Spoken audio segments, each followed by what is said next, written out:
오늘 우리에게 주시는 하나님의 말씀은 누가복음 14장 7절부터 14절에 있는 말씀입니다.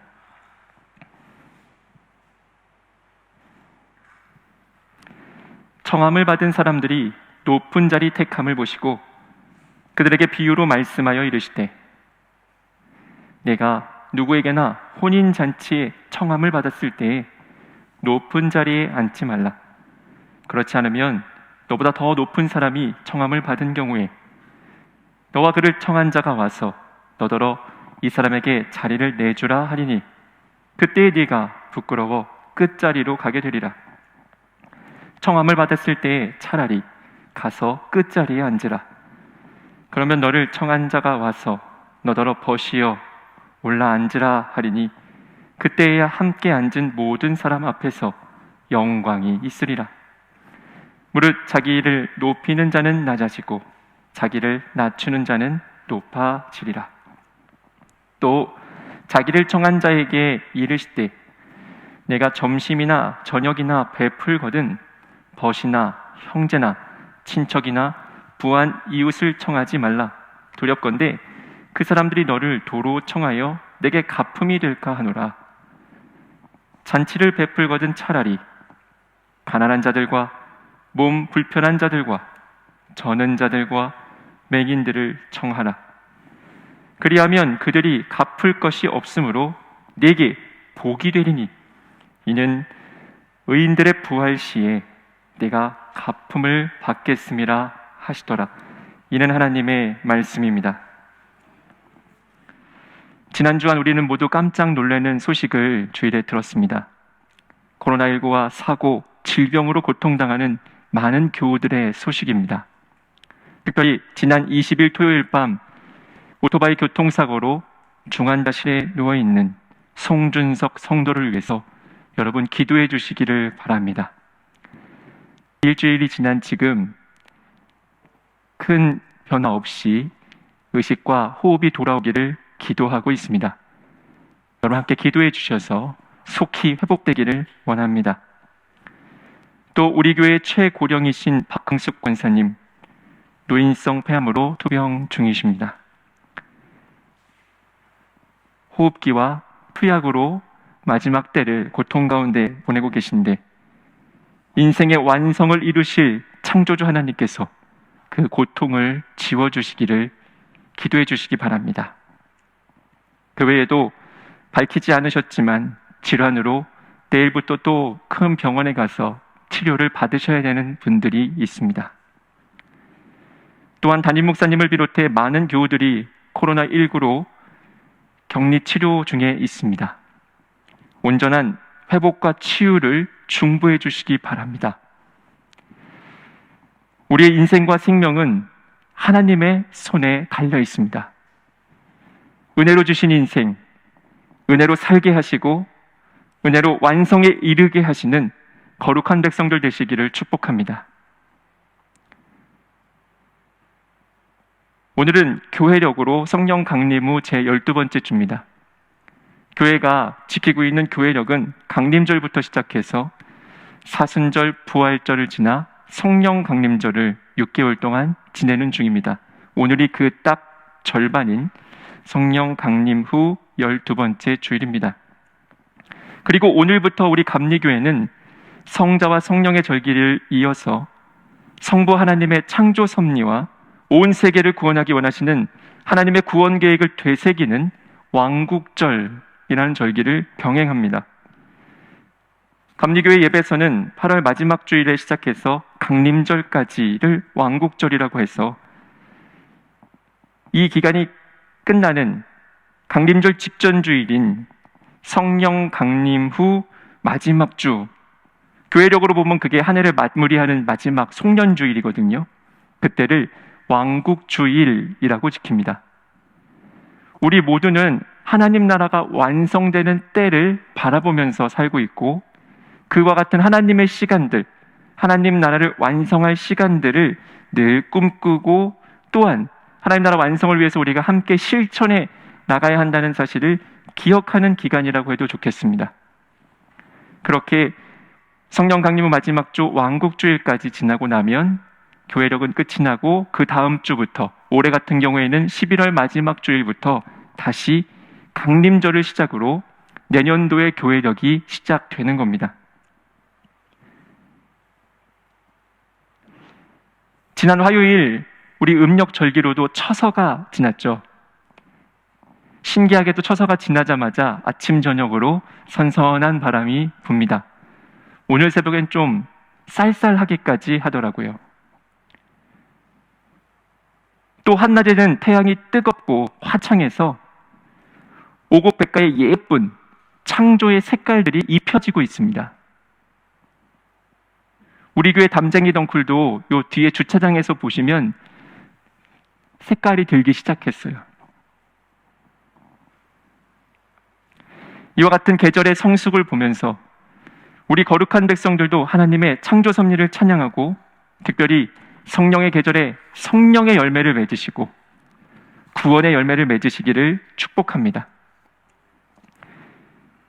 왕국절 기간 거룩한 백성들은 창조주 하나님께서 이 세상을 창조하셨고 또 지금도 구원 역사를 끊임없이 이끌고 계심을 되새길 겁니다. 내일 모레 화요일부터는 새벽 제단 때, 새벽 기도회 때 창세기 1장부터 다시 읽으면서 창조의 하나님을 의지하겠습니다. 특별히 창조주 하나님께서 생명의 근원 되시고 우리 인생과 역사의 구원을 이루어 가시는 계획을 확인하면서 앞서 말씀드린 환우들, 인생의 굴곡을 지나고 있는 이들을 위해서 간절히 중보하겠습니다. 거룩한 백성들이 사랑과 기도로 하나님 나라의 구원 역사에 다 동참하시기를 초대합니다. 성령의 열매를 맺어야 되는 계절, 하나님 나라의 완성을 꿈꾸는 이 계절은 우리가 함께 기도할 때입니다. 오늘 교회력에 따른 성서일과 본문은 창조주이신 하나님의 나라에 관한 이야기입니다. 하나님 나라도 나라라고 치면 거기에 국민들, 시민들이 있어야 되겠죠. 바로 여러분들, 거룩한 백성들이 하나님 나라의 시민이자 국민일 것입니다. 내일이면 이제 새벽에 요한계시록 묵상이 끝나는데 요한계시록을 보면 분명합니다. 하나님이 선택하시고 구원하신 하나님의 백성들이 이 땅에서 비록 고난당하는 현실을 살더라도 하나님의 나라에 이르면, 완성되면 그 하나님 나라에서 끊임없이 예배하면서 하나님이 주시는 그 은혜 속에 거하게 된다는 겁니다. 하나님의 나라는 하나님께서 선택하시고 구별하시고 온전하게 하신 거룩한 백성들이 하나님 백성 되는 곳입니다. 제 아무리 세상에서 뛰어난 능력을 가지고 우리 눈에 보기에는 대단해 보일지라도 그런 것으로 하나님 나라 갈 수 없습니다. 자기 마음대로 하나님 나라 백성 될 수 없다는 겁니다. 구약 성경을 처음부터 쭉 보시면 별 볼 일 없는 사람들인데 어찌 보면 정말 이런 사람들이 하나님의 백성 맞나 싶은 이스라엘 백성들을 하나님께서 택하셔서 하나님의 백성을 삼으시고 이집트 노예에서 건져내셔서 구원해 내셔서 메마른 광야, 인생의 굴곡과 시련과 아픔과 고통을 통과하도록 인도하십니다. 그분이 하나님이십니다. 우리가 믿고 의지하고 기도하는 그분이 바로 구원하시고 살리시고 인도하시는 하나님, 우리 아버지입니다. 약속하신 젖과 꿀이 흐르는 기름진 땅으로 인도해 주시는 분도 오직 하나님이십니다.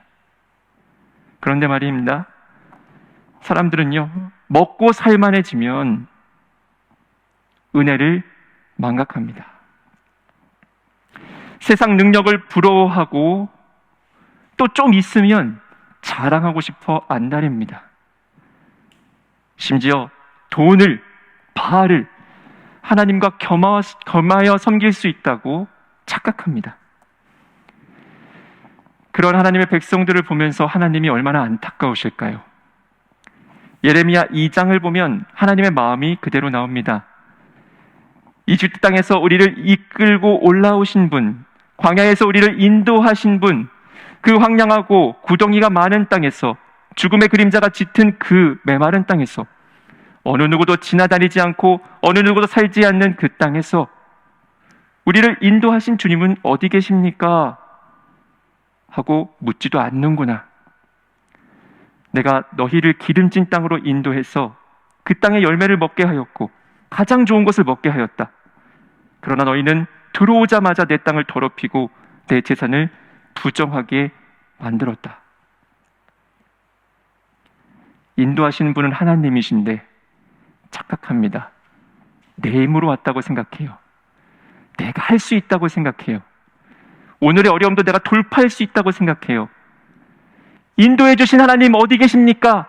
기도하지 않아요. 그뿐만 아닙니다. 오히려 하나님 대신에 우상을 쫓아요. 모두가 공공연히 자신의 삶을 지켜주는 건 하나님 아니라 돈이라고 말합니다. 하나님이 기뻐하시는 삶이 아닌 우리 인생을 망치는 세상 욕망의 길로 가는 겁니다.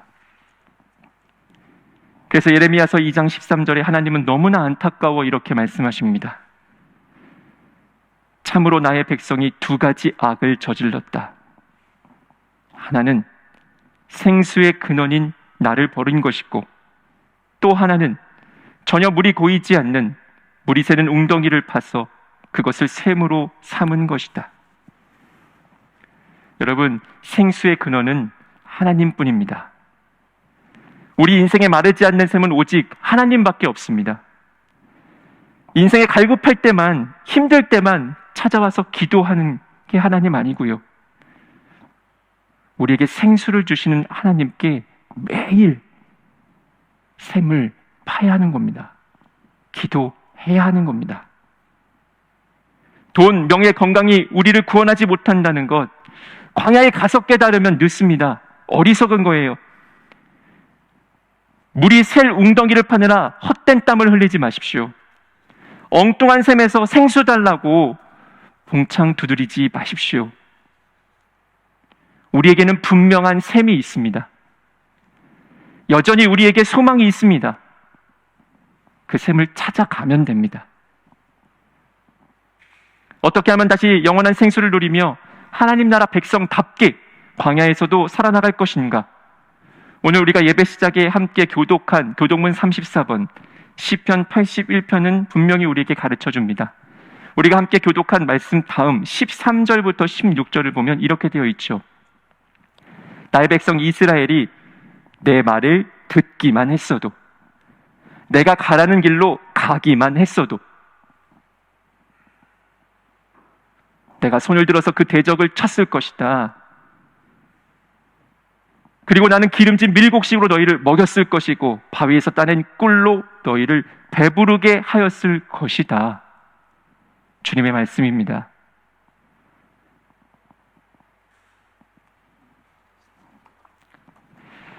시편 기자의 노래처럼 그저 말씀 듣고 말씀에 가라고 하시는 길 가시면 기가 막힌 셈이 있습니다. 하나님은 분명히 우리에게 살 길을 열어 놓으셨습니다.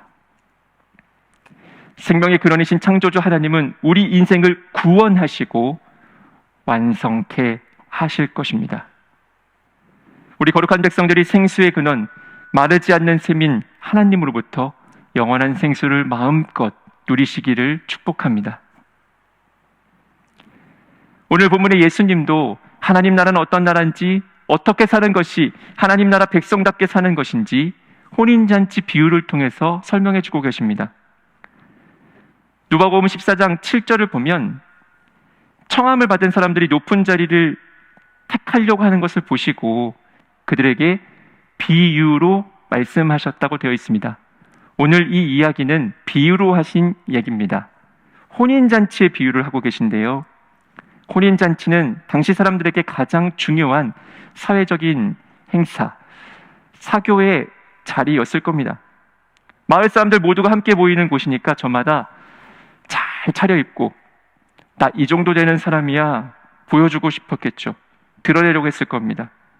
또 한편에서는 그렇게 잘 차려입고 높은 자리에 앉은 사람을 보면 와, 저 사람 성공했나 보다. 출세했네. 부럽다 할 겁니다. 그런 사회적인 자리에서 본인의 명예나 지위는 그 사람이 어떤 자리에 초청받아 앉느냐가 굉장히 중요합니다. 혼인잔치의 주인에게 가까이 앉는 것이 분명히 인정받는 일일 겁니다.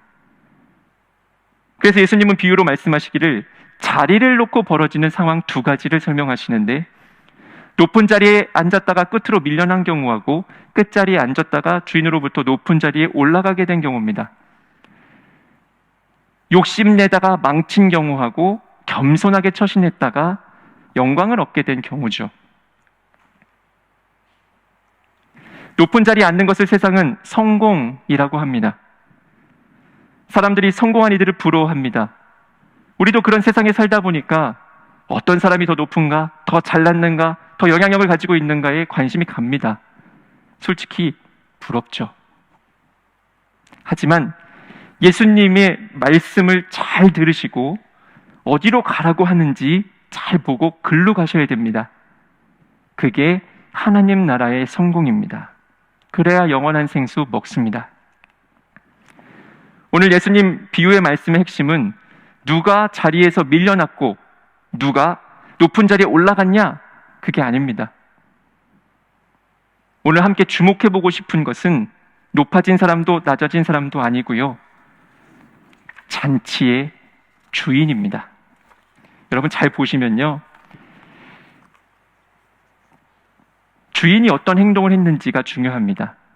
높은 자리에 스스로 찾아가서 앉은 사람한테 아이고 그 자리 당신 거 아니에요, 절로 내려가세요, 끝으로 가세요 한 사람 누구예요? 주인이죠. 스스로 내려간 거 아닙니다. 또 스스로 끝자리에 앉았던 사람인데 아이고 당신은 일로 오세요, 이 자리에 앉으세요 라고 하는 사람 주인입니다. 모두 주인으로부터 시작된 일입니다. 예수님 비유를 통해서 잔치의 주인이 하나님이시다 라는 말씀을 하십니다. 아무리 세상에서 잘나고 큰 업적을 쌓는다고 해서 하나님 나라에서 스스로 높아질 수 없다는 거예요. 하나님이 높여주셔야지 높아지는 거예요. 하나님이 낮추시면 낮아지는 거예요. 오직 하나님만이 사람을 높이시기도 하고 낮추시기도 할 수 있는 분이라는 겁니다. 우리가 하나님을 믿는다는 것, 믿고 의지하고 기도한다는 것은요, 나를 구원하시고 살리시고 인도하시는 그분 하나님이 내 주인이시다. 나는 하나님밖에 없다. 낮아지는 겁니다.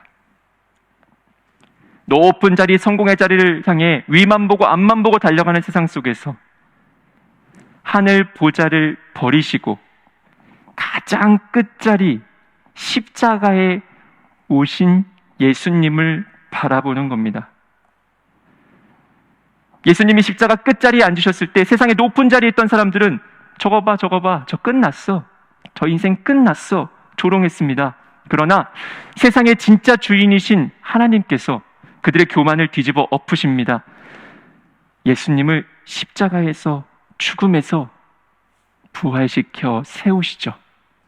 다시 하늘 보좌 하나님 우편에 앉게 하십니다. 가장 끝자리 십자가에서 가장 높은 자리 부활의 영광으로 하나님만 하실 수 있습니다. 여러분, 천국 잔치의 주인이신 하나님의 말씀을 잘 듣고 잘 따라가시면 됩니다. 그래야 진짜 성공, 하나님 나라의 성공, 영원한 생수를 배불리 먹을 수 있습니다. 하나님 앞에 자신을 낮추는, 기도하는 사람이 하나님의 높임을 받을 수 있습니다. 그 사람만이 하나님 나라의 백성이 되어서 영원한 생수의 행복을 누릴 수 있는 겁니다.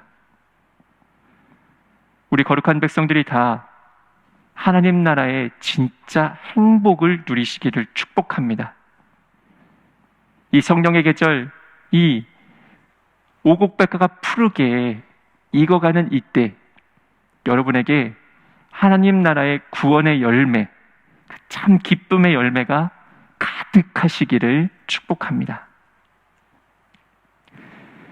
제가 아는 한 장로님이 쓰신 칼럼을 소개하겠습니다. 지금도 세상에서 굉장히 높은 자리에 계신 분이에요.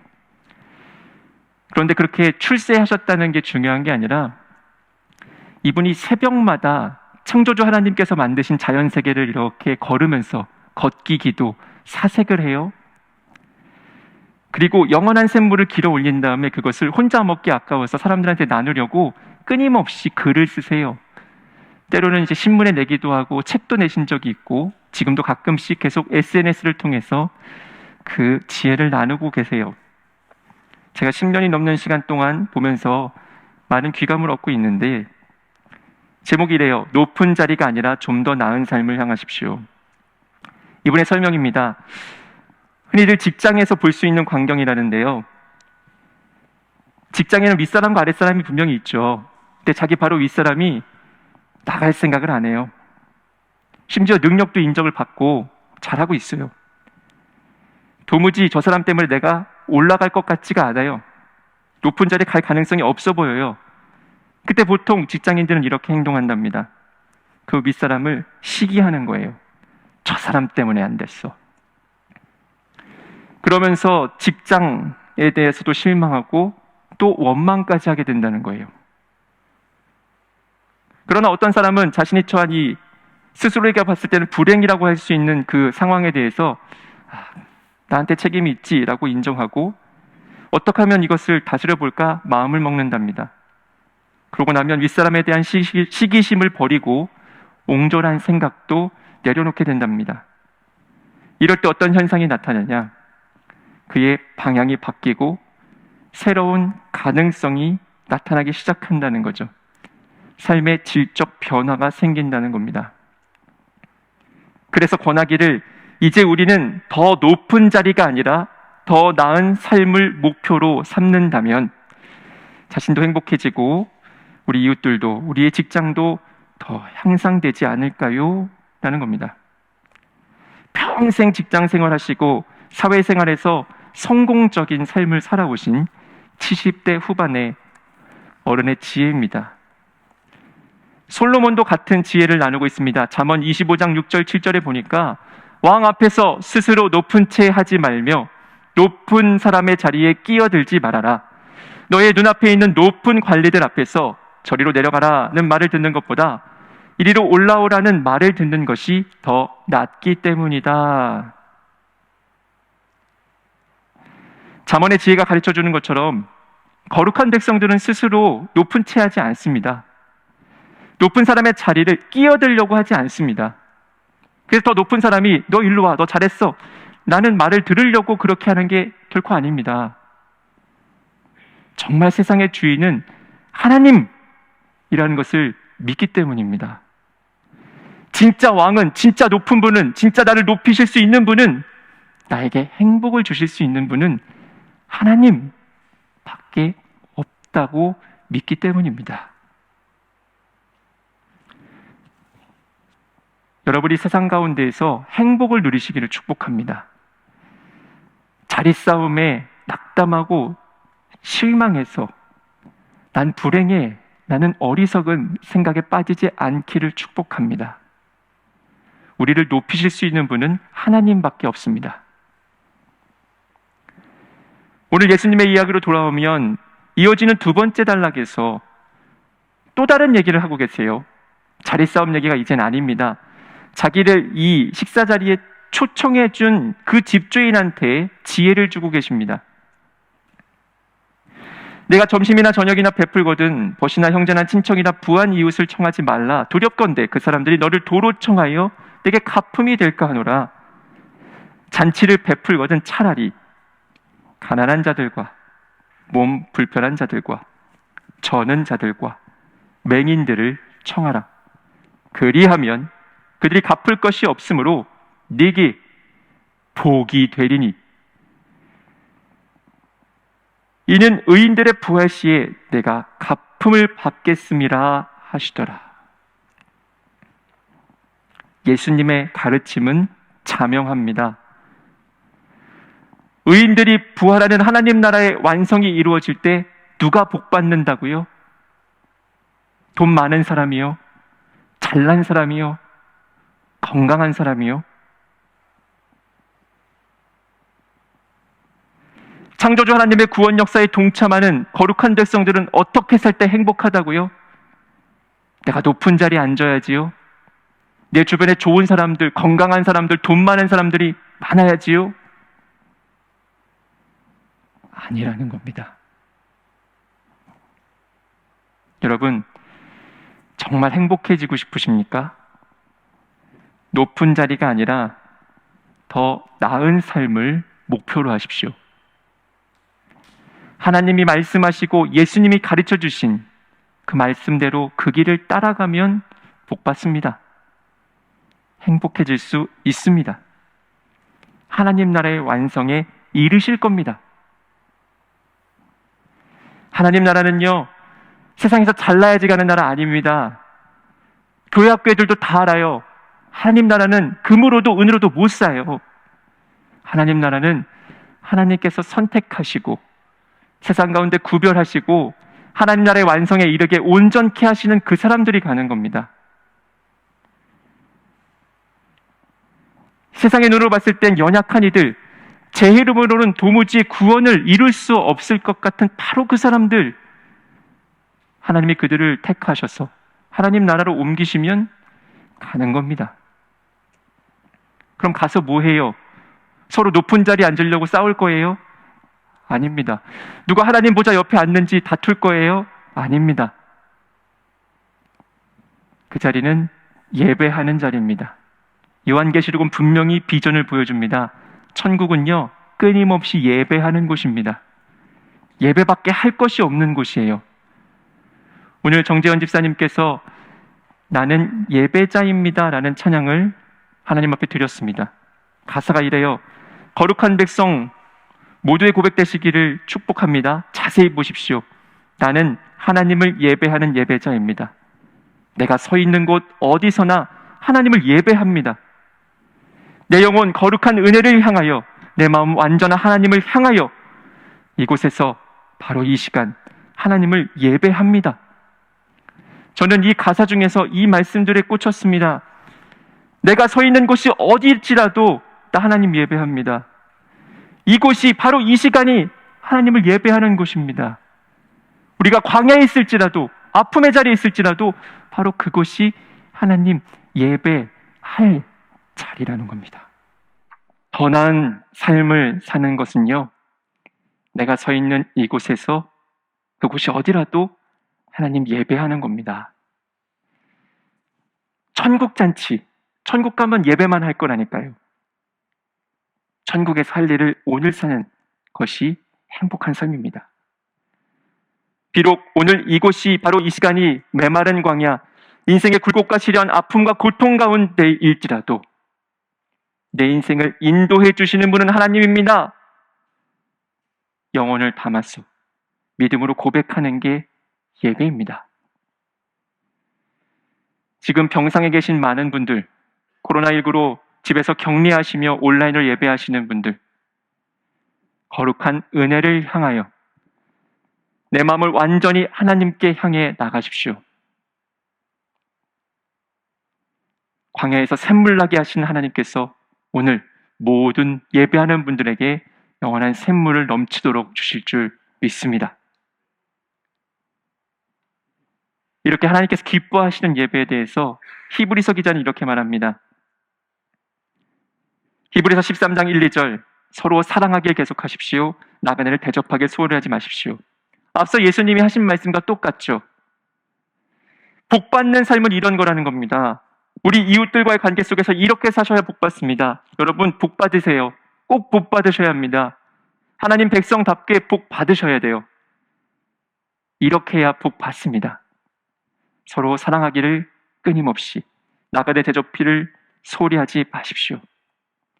자, 그럼 우리 내면의 아픔은 어떻게 할 겁니까? 약함은 어떻게 할 거예요? 히브리서 13장 5절 6절은 말합니다.